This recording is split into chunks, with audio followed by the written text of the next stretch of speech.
are you? What makes you as you? You may answer this question as I am a son or a daughter. I am a good friend or I am a brother or sister, and so on.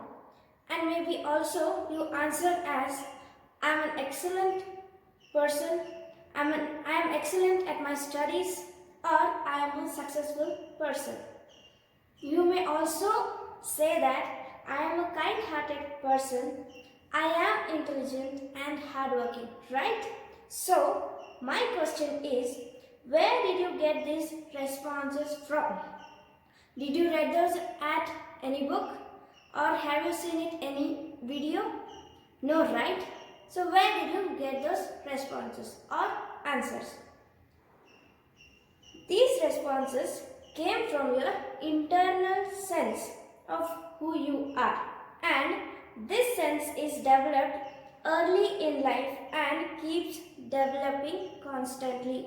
So these answers or responses came from your understanding of yourself. You understood yourself and you responded to those questions asked. As you keep growing and understand more about yourself, you will discover more about yourself. And in psychology, this sense of self is termed as the self-concept. In psychology, this understanding of yourself is known as the self-concept. Hello and welcome to personality development classes. So in today's session, we are going to understand the self-concept in detail. So we have already studied about the meaning and components of self-concept, and we will understand it in deeper sense today. Therefore, self-concept is an idea we have about who we are physically, emotionally, socially and spiritually, and also in terms of any other aspects that makes up who we are. So, self-concept is collection or an idea of collection of who we are on the basis of physical appearance, emotional behavior, social appearance, and on the basis of spirituality as well, and also all the other aspects which makes us who we are. For example, maybe our family, or the place where we study, or the place where we live in, and so on.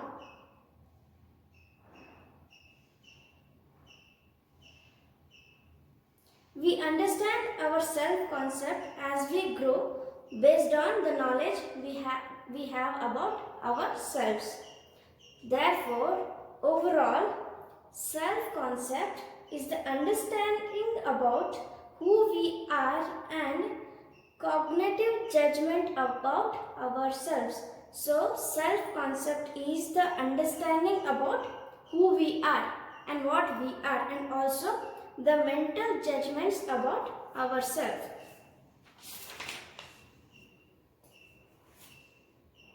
Next, it is learned and not inherent. So, the self-concept is learned.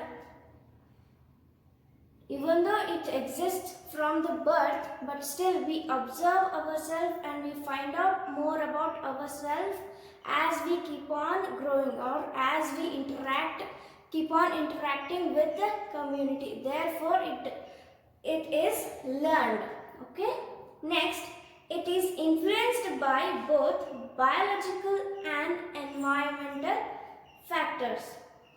But social interaction plays a very important role. Even though self-concept is influenced by both biological and environmental factors. Biological factors in the sense the things which we receive from our parents, or the hereditary factors which we are transferred from our parents to their child. Okay. Next, environmental factors. Environmental factors such as culture, tradition, customs, rules and regulations of the place where we belong, and also the social interaction. So we learn more about ourselves when we interact with others, when we communicate with others. Therefore, social interaction is very important. We answer about ourselves when we are questioned, right? So if anyone asks that who you are, then we realize who we are and what we are. Therefore, we think in the manner of that question and try to find answer to those questions, right? Therefore, social interaction is very important. And next one is self-concept develops through childhood and early adulthood. So self-concept keeps on developing from our childhood and also in adulthood. Next, it can be changed in later years, even though it started in childhood and early adulthood. But as we keep on growing, or as our idea about ourselves improves or grows, it changes. The concept of self changes as we realize more about ourselves, as we observe more about ourselves, and as we keep on interacting more with the community, we understand more about ourselves. Therefore, self-concept also changes as the time moves on. Clear? Dimensions of the self-concept. Dimensions means range or parts. We may also call it as components of the self-concept. So we have already studied the components of self-concept in theories of personality, and today we will also again study about it. So these dimensions are given by the psychologist named Carl Rogers. I hope you remember, right? So the self has three components. First one is self-image. So what is self-image? So self-image means the image or idea we have about ourselves, or image we see ourselves as. Either it may be physically, or our social roles, or our personality traits. So self-image is nothing but the image we see ourselves as. So physically, the self-image we have about ourselves is how do we look, or how do we dress up, or how our complexion is. Either we are dark or fair, either we have gray, curly hair, straight hair, or wavy hair, etc. And our social roles. So what does social roles mean? So social roles are the roles we play in every day of our life. So these are the roles performed by us in the society. Example, we play the role of a student in our school or college. We play the role of daughter or son in our home. We play the role of brother or sister to our siblings, etc. Right? So we perform many roles and responsibilities in our everyday life. So we can also see ourselves on the basis of our social roles, or the social behavior we perform in the society and in our daily life. Next is our personality traits. So what kind of personality traits do we have? Like, am I truthful? Am I honest? Am I dedicated? Or am I working hard? So these are the things we see ourselves as on the basis of our personality traits. So next is self-esteem. So self-esteem means the value we have about ourselves.